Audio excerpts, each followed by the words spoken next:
Ayun, zipline lang. Zipline.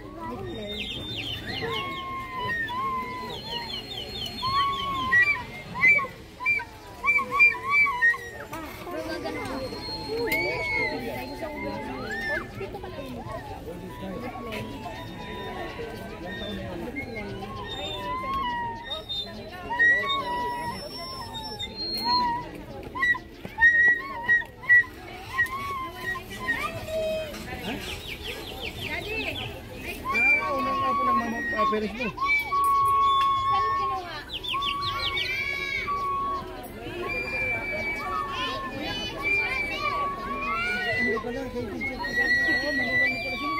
Kahit ano? Yung ano, yung profesor ano. Kaya pala, oo. Ako pala ni ma'am niya. Ito pala si ma'am, hindi ko nagkita. Pagkat. Pagkali ka na. Kaya-kaya tayo! Kaya-kaya tayo! Uy! Uy! Kaya-kaya tayo! Sana nawisan mo? Kaya tayo dito. Ay! Ano? Hindi na daw tayo!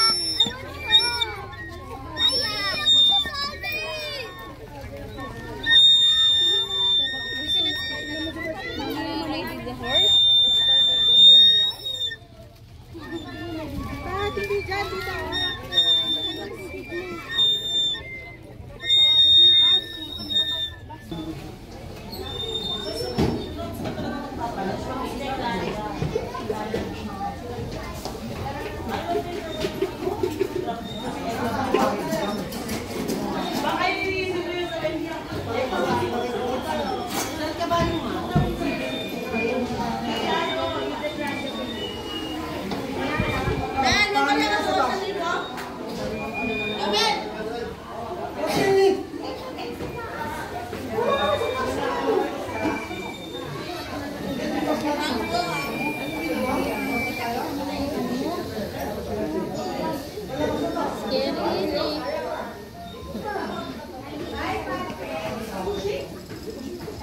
Pamilo ka.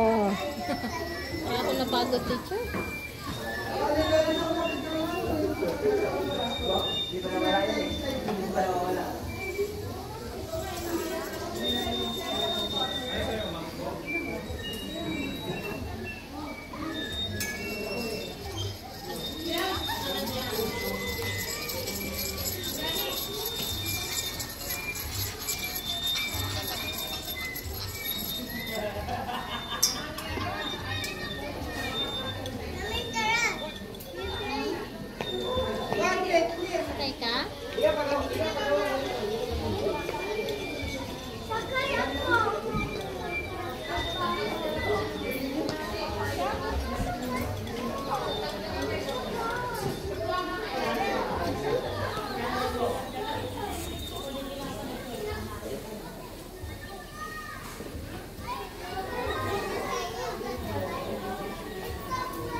So sorry na.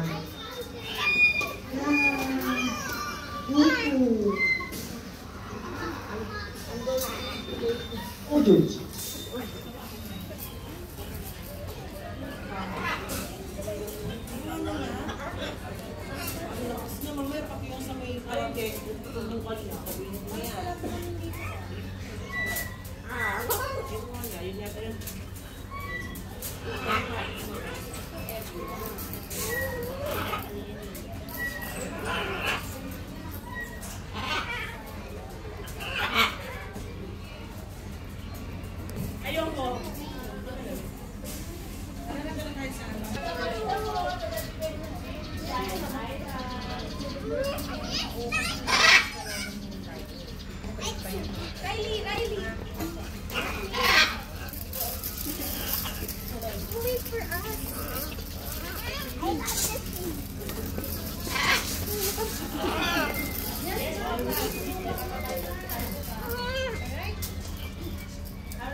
Drinks natin.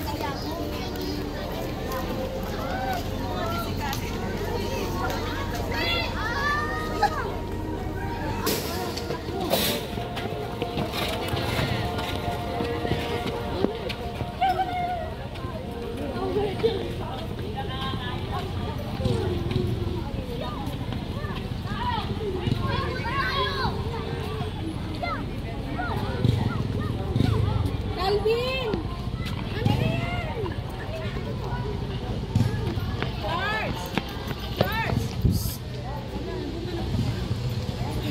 Charles! Ano ba yan?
Ito pa. Dali, pat. One, go, pat. Yung mga gamit po natin, always na lang po nating iingatan at ito double check. Dahil once po na may nawala at hindi po ito makita, hindi na po ito magiging sagutin ng management dahil may mga ibang guest din po ang pumapasok. Sige, Gerald.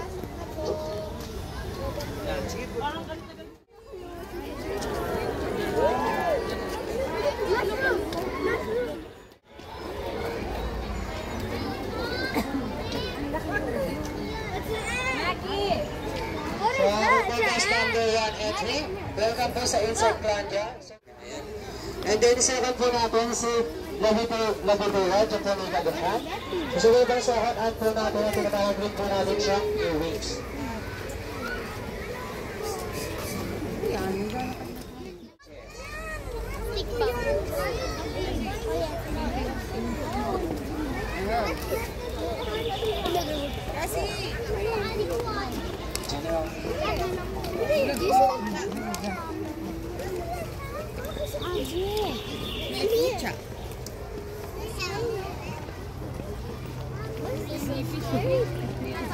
Blind.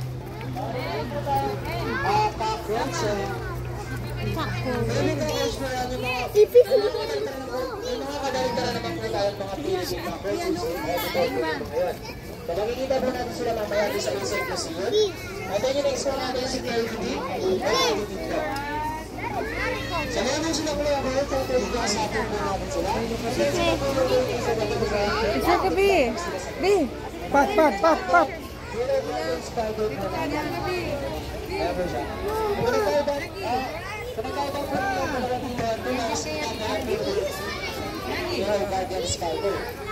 And then sa tulad po, hindi po siya gumagawa ng wood. So gumagawa po siya ng cave rock. Para po doon po maghan po ng mga foods niya. And then si Yellow Garden naman po dito sa wood niya po, maghan ng foods. And then kabila rin po siya sa items.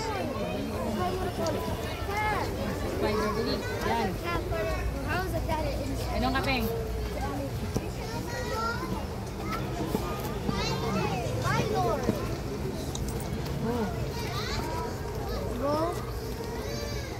Sika to, namamasyal. Okay, what is that? Uy, Like, what is saan ka that? punta, Ming? Oh, like, what that? Is that? Next naman po natin si Vito. Kaya ba lahat Vito po ay Agustat Vito, yung mga naninira po ng yan. Dito Tinatawag lang po natin sila sa Tagalog ng uwang. May mga sungay po. May tawag po sa mga pakpak nila, so may name po yung mga pakpak nila. Yung nasa labas po yung tinatawag natin shredded. And then yung nasa loob naman po sa tawag natin na Electra. And next one naman po si Fly or Flying Langaw. Kaya po sila malulipad kapag lumilipad po sila. Dahil mayroon po silang 16,000 lenses sa bawat eyes plus 8,000. And then meron lang po silang 10 to 25 days lifespan. Mabilis lang po sila mamatay pero mas mabilis rin po sila magparami dahil nag-lay po sila ng 400 to 600 eggs. Ilang months? Naman yun? Hindi po kasi ano lang po yung 11 to 10 to 25 days.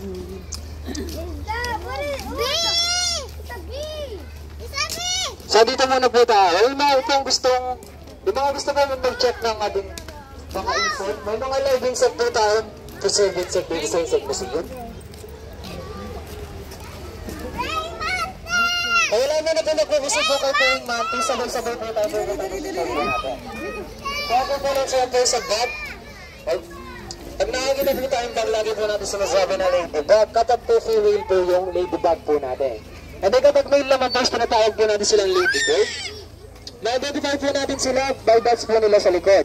3 to 4 dots sa ladybird, 6 to 7 dots naman kayo sa ladybug.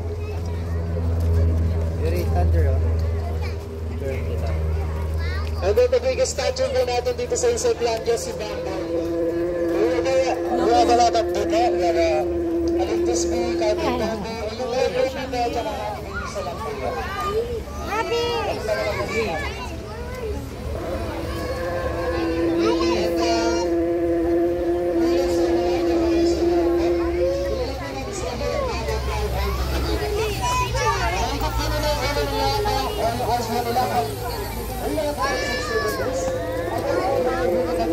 Dragon Cast and Village kasi na po sila ngayon dito sa Philippines. Kasalanan po ng mga parents natin yung kids. Mga bata sila, gano'n po, ang lakas. Ay po, ano na po tayo dito na? Ito na po yung mga live insect po natin ng preserve insect po dun sa insect museum.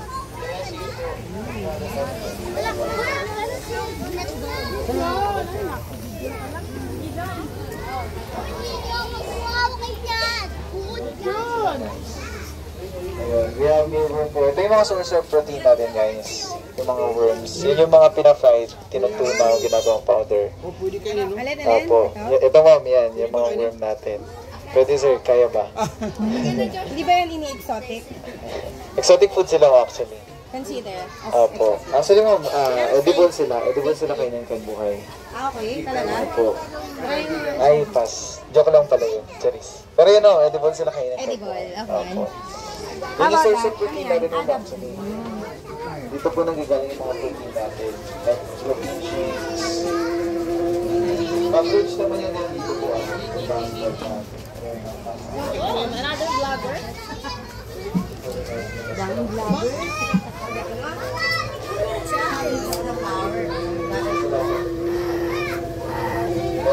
Ang mga gas racing approach po yun. Yun yung mga kapatid na kasi nawakan natin sila ng skills. Kikrit sila ng mga side. So yung mga statement po ito po naman.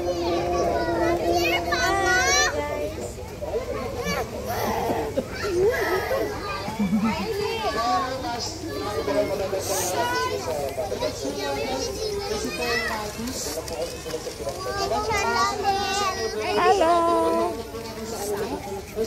Sila lang po yung meron triangle head. And then, meron din po silang muscle sa kanilang katawan. Kung gusto nyo lang palabasin yung discreet po tayo ng malamig na tubig, and then babad po namin yung nakakalang din lalabas na kuya. And then, may gatin niya po yung halo niya hanggang 180 degrees lang ako. Bago bisita po tayo dito, last number 3 and 1.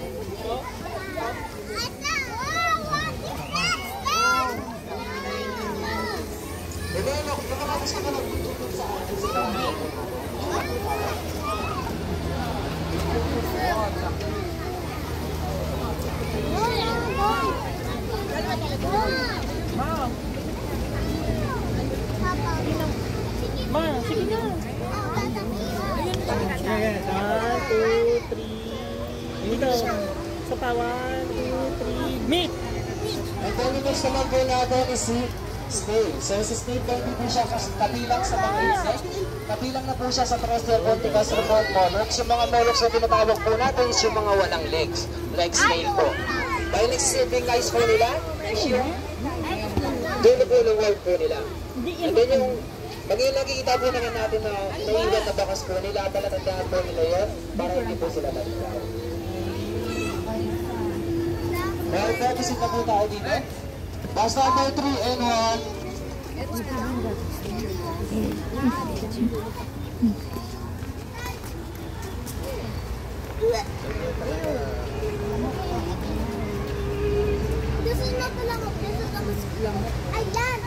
Next naman po natin si Mosquito. So yung mga mahilig po mag-sting sa atin o mag-bite po, mga ganito yan, yung mga mosquito lamang po yan. Sila po yung mga mahilig sa blood. Hindi sila rin po yung nagkakamas ng dengue. And then yung mga mga mosquito natin, marami yung makita po natin sa mga pero ang ganyan po kalaki yung mag-sting po sa atin ng mga kapatid. Mga gusto po ng-teacher dito po sa mga national po natin. And then dito po sa insect lang, picture lang po kayo.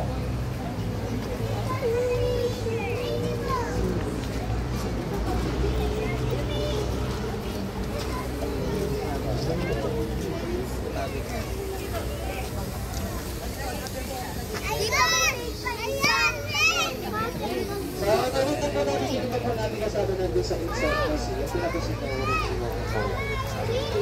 Para po hindi po sila magreklamo po kasi sila.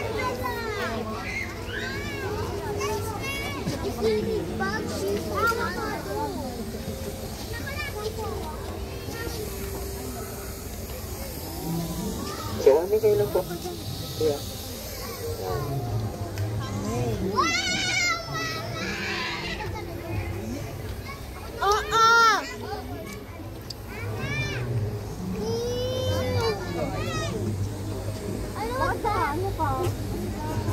Ika po, tapos ang videos muna po kayo habang naghintay po tayo sa mga kasama po natin.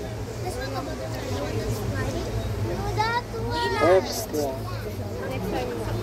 Can you so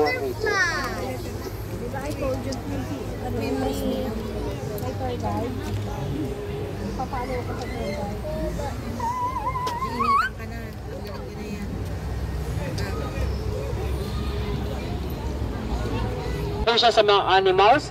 So pag baby size pa lamang po siya, meron po siya 1,000 more than legs po. And then kapag naman po kasi lumalaki po siya, is yung mga legs niya po is nababawasan or naglalagas. And then kapag adult size naman po siya, is meron na lamang po siyang 108 more than legs po. And then meron din po tayong mga quarter killer dito sa right side po natin. Sa left side naman, tapos meron po tayong mga bugs and dino. Frozen bugs and dino. Wala na. Nawala mo yung ano. Pambansang dahon mo, Marco. Okay po, next naman po natin, si Locus. So, exotic po sila dito sa Pampanga and the best po sila sa mga pananim po natin like palayan po. And then, sila rin po yung tinatawag natin na galang at Tagalog po. So, gusto ko po tayo dito kayo. Kaya large butterfly po natin.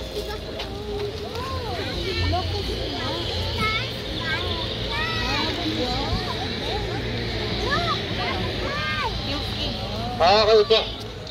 Next po natin si Wonder Butterfly. The biggest butterfly in the world po, monarch butterfly or wonder butterfly po. Sila po tinatawag po natin na may boses sa Tagalog. At then meron din po tayong botanical garden po dito sa looking at once po natin yung gusto mo pumasok lang po tayo dyan. And then yung mga nakakabunod na butterfly naman po, si Camille po yun. Hindi na po sila nag-instinct dito sa Philippines kaya di na po natin sila nakikita. In other countries po, is endangered species na rin po sila. And then meron din po tayo yung mga orange po natin sila sa ito. And then the last one naman po, scorpion. Scorpion. A scorpion. Hey, a scorpion. Why does it look like the scorpion is back shot in the air? I do not know. Do not say that in front of teacher. So yung mga scorpion po natin doon, ang namin doon sa usap ni Sig, yung mga stage 1 dialogue po yan. Pag mistake po tayo sa watch, mamamagalan po siya. And then kapag bumaba naman po yung station natin, doon din po tayo lang natin. And then yung mga nakupala sila sa bibig. So dito na po yung magtatapos yung walking tour po natin. So dito naman guys, meron po tayong tapang wheelchair. So last bag share po. So dito po natin ang tumatawag po yung mga bus number po natin and then name ng school po natin bago po tayo mag-proceed dun sa loob. So wait muna po tayo dito sa waiting area po natin. So meron po tayong stall dito, meron po tayong pita pila. Nawaan ko lang po, pwede po natin dalhin yung mga boots natin sa loob ng show po natin. So thank you po. Kaya natin lang po mga bata.